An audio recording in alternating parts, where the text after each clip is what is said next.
Hello, I'm Adrienne Curry, and you're watching Video Outhouse. Why the hell are you watching this when you can be watching me? Was that good?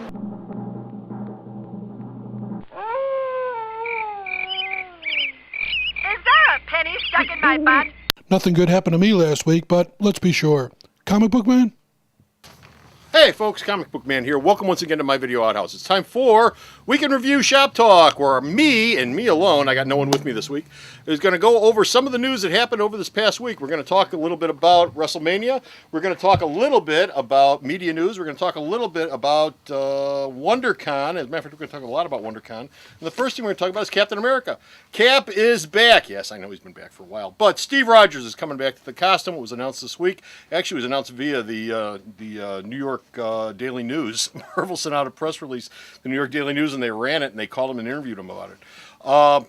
We all know that, of course, Steve Rogers was killed on the steps of the courthouse a couple of years back. He died. Bucky took his place. Then Cap came back from the dead via a magical mystery tour through his own timeline, however the hell that worked out. But Steve Rogers has been back, but he told Bucky to keep the costume, that he was going to be Steve Rogers Super Soldier instead because he was done being Captain America. Well, you have a movie coming out this July with Captain America in it, and Steve Rogers is Captain America in that movie. Now, do you really think that Steve Rogers is not going to be Captain America when that movie hits the screens in July? So the only question's been, when is Steve getting back in the costume? And Marvel announced it this week. This new series, which will be Captain America #1. That's right, a new #1. They're Who's a shocker out of Marvel? restarting the series yet again. Captain America #1 will be written by Ed Brubaker, the same man who's been doing it now for the last 6-7 years now, I think, and who's taken Cap through this whole journey. He's going to continue on as the scribe. And it's going to be with artist Steve McNiven. And like I said, the move is timed to intentionally coincide with July 22nd, 2011, which is when Cap hits the theaters. Is there still going to be a Captain America that continues the continuity that's going on now? Well, I assume they will keep the same continuity. This would would just segue into it. But there won't be a Captain 300 or there won't be a Captain 600? I mean, At some point in the future, Marvel does this thing, as I'm sure everyone's aware, wherever the anniversary issue will come in, we rechange the numbering an issue or two before. Keep the new numbering for a while until it's time for a Captain America #1. As long as we squeeze the #1 in there somewhere. So you're getting a new Cap 1 this coming summer to enjoy when the movie comes out. And Steve Rogers will be Captain America. Thank you, Marvel. As I mentioned, WonderCon. WonderCon happened this past weekend, and a bunch of announcements from a bunch of companies. DC is going back to the future. DC announced Retroactive. And Retroactive reunites classic writers and classic artists with classic characters to do up stories from time periods that they were famous from. They got Siegel and Schuster back to do Superman? Yes, Siegel and Schuster back to do Superman. Yeah, that'd be swell. From Beyond the Grave. We got it through a Ouija. We ran it through a Ouija board. Yeah, those would be some great stories. And I'm not saying anything about Siegel and Schuster's talent, but everything that's going on with the Siegel family and the Schuster family and Warner's, those would be great stories. They all take place in the courtroom. No, this is going to be made up of 3 one-shots, and the one-shots will pay homage to the 70s, the 80s, and the 90s. And 1, 2, 3, 4, 5, 5 or 6 different characters are going to be featured. So it's going to be around 20 titles altogether they're going to do. These are going to be 26-page stories, new stories, with 20-page backups. So altogether it's going to be a $4.99 cover price. It's going to be a big, thick book. You're going to get new and old stuff in it, featuring the artists and the writers who originally worked on the book. Now, in the 70s, in retroactive 1970s, Superman will be by Marty Pasco. Wonder Woman will be by Dennis O'Neil. The Flash will be by Cary Bates. Justice League America will also be by Cary Bates. Green Lantern will be by Denny O'Neil. And Batman will be by Len Wein. These are all people who worked on those books back in the 70s. Now, in retroactive 80s, Superman will be by Marv Wolfman. Wonder Woman by Roy Thomas.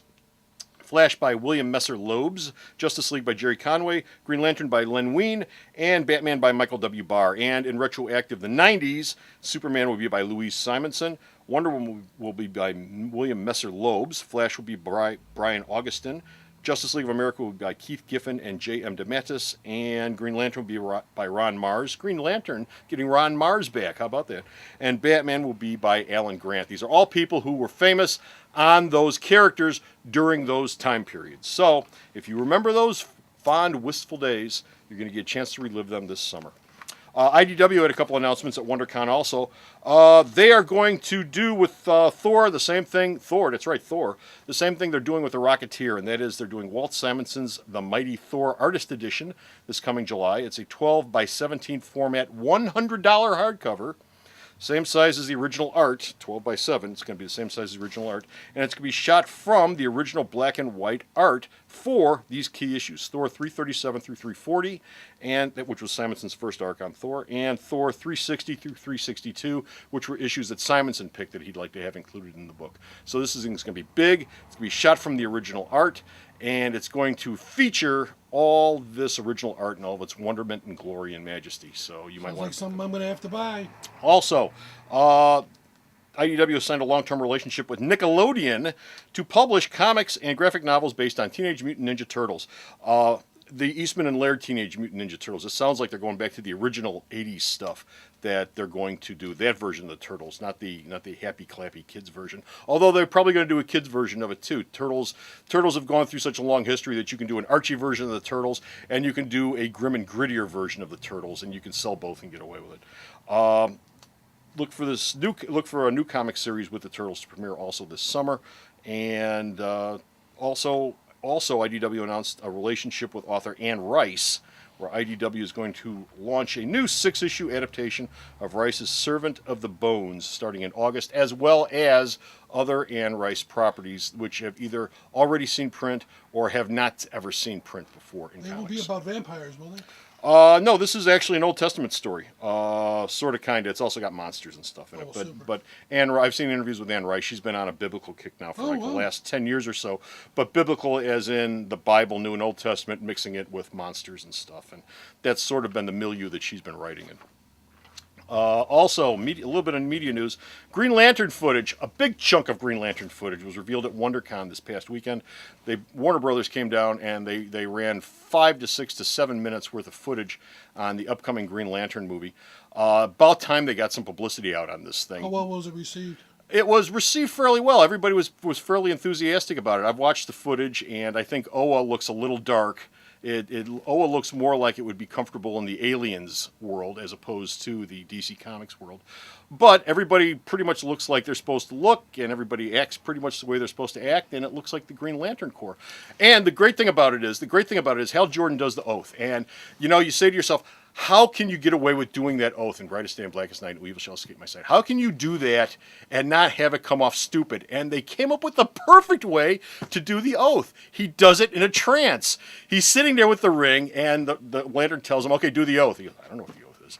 And he says, I, Hal Jordan, do solemnly swear, blah, blah, blah, blah, blah, blah. And then all of a sudden, in Brightest Day and Blackest Night, no evil shall escape my sight.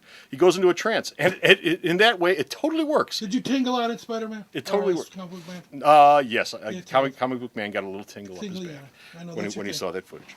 Also, media news. This wasn't at WonderCon, but this has been around the internet. More pictures have come out of David E. Kelley's Wonder Woman. They shot a big chunk of footage this past weekend in Los Angeles, Hollywood, to be exact. They closed off a block, and they put a bunch of cars on there, and you've got Wonder Woman running over car tops and chasing down the bad guy for the big climactic final scene in the pilot that's coming up. And the costume has been slightly altered because fans bitched and moaned about it. I think it has less to do with that and more to do with marketing, but supposedly we heard the fans and we changed the costume. Her boots are red now, like they're supposed to be, instead of blue. Her pants are dark navy blue now instead of light blue, and they got rid of a lot of the vinyl look that the costume had previously, and it looks more like it's made out of cloth now, so it looks less vinyl-y. But it's still the same Jim Lee costume that they came up with 8-9 months ago, which, as I've alluded to and said in media news and in DC news and in other spots, this is the tail wagging the dog going all the way back to the beginning. At some point, David E. Kelley said, I want to do a Wonder Woman series, and Warner said to DC, he wants to do a Wonder Woman series, but he doesn't like that costume. Change the costume. We're changing the costume. Hey, let's get JMS in here. Rewrite Wonder Woman so she's got a new costume. Boom, she's got a new costume. Release it in the comics, all the fans go, oh, this sort of sucks. But that's what you got to live with. And lo and behold, 4 months later, David E. Kelley's doing a series with that costume. Man, it's amazing. As long as her breasts are prominently displayed. Well, that's the other thing. You take a look at the pictures of this stuff, and it is a wardrobe malfunction waiting to happen. Yeah, no doubt about that. Whatever you want to say about Linda Carter's costume, and I'm not big on the construction of female undergarments or overgarments, but she looks like she's one jump away from vroomp, flying out. And Linda Carter's costume never gave me that impression. She ran, she jumped, she did all sorts of stuff, but I never got the impression that vroomp was going to happen at any moment. I've read a lot of stuff with Linda Carter that says she was really strapped into that costume to make sure that wouldn't happen. But this thing that this woman is in, what's her face? Anna Paquin, I think it is. No, not Anna Paquin. No, not Anna Paquin. I forget her name. But she looks like she's a wardrobe malfunction waiting to happen. Also, if you take a look at some of the pictures, which I'm sure that you've seen so far in this little cast, because I pulled them for Yeah, we Jeff. showed them. She looks sort of butch in the costume. She really does. She doesn't look at all like, the beauty of Wonder Woman. She looks a little butch in the outfit. It seems like she's been a very troublesome character since the start to try to get anything going with. Well, lot of you factors. don't always have to reinvent the wheel. I mean, they got it right in the Linda Carter thing. At least the very first one they did set in World War II. They got that thing right. They nailed it. But apparently they're not feeling it this time around. Last thing I want to do is WrestleMania wrestling. We always cover wrestling news. WrestleMania 27 was just yesterday from when we're doing this. And here are your results. WWE Championship. The Miz defeated John Cena. Miz defeated John Cena. I've got no use for the Miz. I'm sorry. He's got a great T-shirt. No, the I'm Awesome T-shirt, the sticker. That's a great T-shirt. It really is. But I've never had any use for the Miz. No holds barred match. Undertaker defeated Triple H. He's maintained the streak, 19-0 now. Big surprise. I mean, if you couldn't see that coming, you have not been paying attention. Did you watch the match? No, I did not watch. I didn't. This is the first WrestleMania I haven't ordered because I thought this card stunk. I really thought this card stunk. I am not paying $50 to see the Undertaker beat Triple H. It's something that's going to have absolutely no tension in it whatsoever. Randy Orton defeated CM Punk. Michael Cole defeated Jerry Lawler in a disqualification. I don't even know why they're doing that match, but Cole defeated Lawler. The 8-man tag team match. Big Show, Kane, Kofi Kingston, Santino Marella defeated Wade Barrett, Ezekiel Jackson, Heather Slater, and Justin Gabriel. The over-the-top rope WrestleMania Battle Royale was won by the Great Khali, who is everybody's darling in the WWE and in India, now that he's out of all of his troubles. And John Morrison, Trish Stratus, and Snooki defeated Dolph Ziggler, Lay Cool, and Snooki pinned Michelle McCool. Snooki from Jersey Shore. Yes, Jersey Shores. Vince McMahon never misses a chance to cash in on what's hot right now. That's why he's got some deep pockets. Yes, Snooki pinned Michelle McCool. Who cares? I mean, really. Who cares? I don't know. They couldn't get Paris Hilton, I guess. Huh? And that's it. We're done. We're finished. We're out of here. That is the Week in Review from March the 30th, 2011. Go to the store's website, though, and see other ShipShape and Week in Review and Shop Talks and news and reviews and everything else that we do here at the Video Outhouse. And where's the store's website at? Sarah. Hey, maybe if I'm the only one who knows this, maybe it's time for a raise. www.myalternatereality.com. So what's that worth? So go to the store's website and check out all of the other stuff we've done. Until next time, this is Comic Book Man saying, adieu. The Video Outhouse is brought to you by some of the finest people willing to work for free. This is a list of some of them.